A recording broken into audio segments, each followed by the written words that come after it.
안녕하십니까. 대성마이메이 팬 여러분, 반갑습니다. 쌍사, 총결자, 권용기입니다.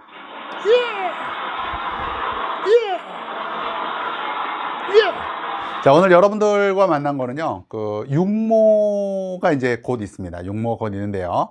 육모가 6월 18일 목요일 날 있습니다. 그리고 쌍사 대비를 어떻게 할 것인가 라고 하는 게 오늘의 주제가 되겠습니다. 쌍사 대비 어떻게 할 것인가. 잘해야죠. 네, 잘해야 됩니다.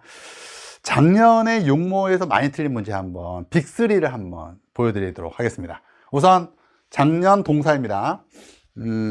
이게 뭐 되게 짧고 막 그래가지고요. 그냥 쌍사 합쳐서 한번 해봤습니다. 동사부터 보여드릴게요. 이야, 60% 이상 틀린 게 3문제가 있습니다. 자, 하나씩 보여드릴게요. 차례대로 19번 문제입니다. 어떤 문제이냐? 연표 문제예요. 지금 이 시기를 제네바 평화협정과 관련된 거거든요.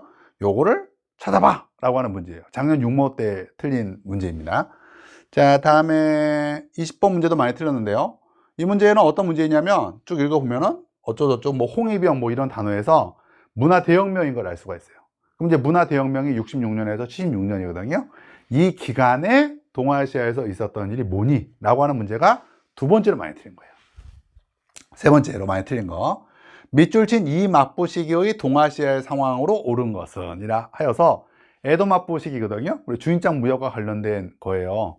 이게 사실 에도 막부 시기가 아니라 그냥 주인장 무역 기간에 있었던 일을 맞춰봐 라고 하더라도 되는 그런 문제인데, 문제 자체는 그렇게 어렵지 않았는데 육모 때 이 문제가 또 세 번째로 많이 틀렸어요. 이런 문제는 사실 구모나 수능 때 이렇게 나왔으면 당연히 빅3 안 들어가요. 이게 육모에 빅3에 들어갔던 이유는 아직도 대부분의 학생들이 한 바퀴를 제대로 못 돌린 경우가 많아서 할 수가 있죠. 자, 한번 세계사도 볼까요? 세계사. 자, 뭐 다 보여주려고 그래요. 자, 세계사 보여드릴게요. 작년 이맘때 역시 세계사에서 많이 틀렸던 빅3 한번 보여드리겠습니다. 빅3요. 보통 후반부가 이렇게 많이 되어 있네요. 보니까는요. 왜 차례대로 안 보여주고 왜 9번부터 보여줘? 자, 9번 문제, 두 번째로 많이 틀렸던 문제인데요. 가 구강의 그렇죠. 이게 세계사랑 동아시아사는 비슷한 것 같으면서도 틀려요.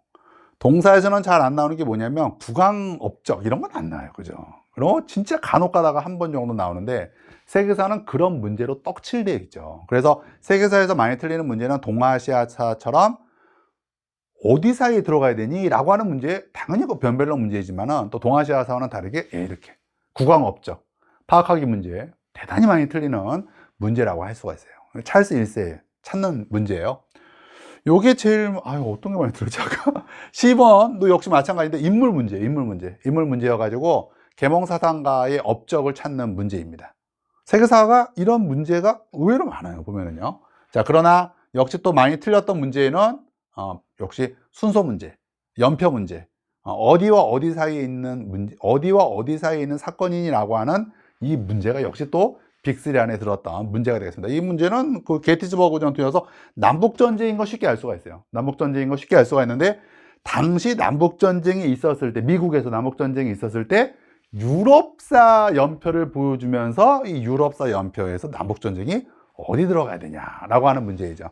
그 동아시아사 같은 경우에는 그러니까 중국사 같은 경우는 어렵지 않아요. 세계사에서 중국사 같은 경우에는 순서 문제로 나올 수가 없어요. 어차피 왕조가 다 구분이 되어 있으니까. 근데 유럽사, 미국사 같은 경우에는 서로 얽히고 설켜 있기 때문에 16, 17, 18, 19, 20세기 이 역사는 여러분들이 순서대로 알아야 된다 할 수가 있는 것이 세계사의 변별력 문제들의 또 주형을 차지하고 있는 연표 문제를 할 수가 있습니다.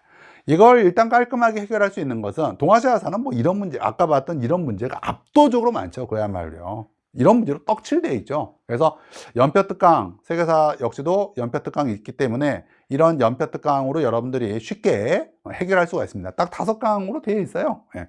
지금 이맘때 학생들이라면 육모 전에는 당연히 한 바퀴를, 개념은 한 바퀴를 무조건 돌아야 돼요. 무조건. 사실 육모 전에 2바퀴 도는 게 가장 이상적이라 할 수가 있습니다. 그리고 나서 한 바퀴나 2바퀴 도는 학생들이 다시 한번 순서대로 정리할 수가 있는 것이 이 연표특강이라 할 수가 있습니다. 그래서 연표특강 제가 강력하게 추천하는 육모 대비법으로, 육모 대비로 강력하게 추천하는 게 개념 등강 다듬는 학생들한테 연표트가 강력하게 추천하는 바입니다. 자, 이제 그 육모 끝나요. 이제 육모 끝나면 여러분들과 함께 이제 저는 무엇을 할 것이냐면 총정리해야죠. 구모와 11 수능을 대비하기 위해서 2바퀴 이상 여러분들과 함께 돌아야 될 문제풀이 강좌가 또 여러분들을 기다리고 있습니다. 이 강좌에서는 이제 다시 한번 개념과 그리고 여러분들이 취약한 순서 사건과 사건 사이들, 그리고 세계사 같은 경우에 반드시 짚고 넘어가야 되는 수많은 인물들과 지역적인 사건과 지역사들을 한꺼번에 보게 될 것입니다. 자, 육모 때 여러분들이 좋은 성적 거두기를 바라면서 육모 대비 어떻게 할 것인가, 개념 한 바퀴 반드시 돌고 연표 꼭 들어라 라고 하는 것을 말씀을 드리며 육모 이후에 우리 문제풀이에서 뵙도록 하겠습니다. 여러분들의 수능 대박을 기약하면서 여기서 마치도록 하겠습니다. 수능 대박! 예!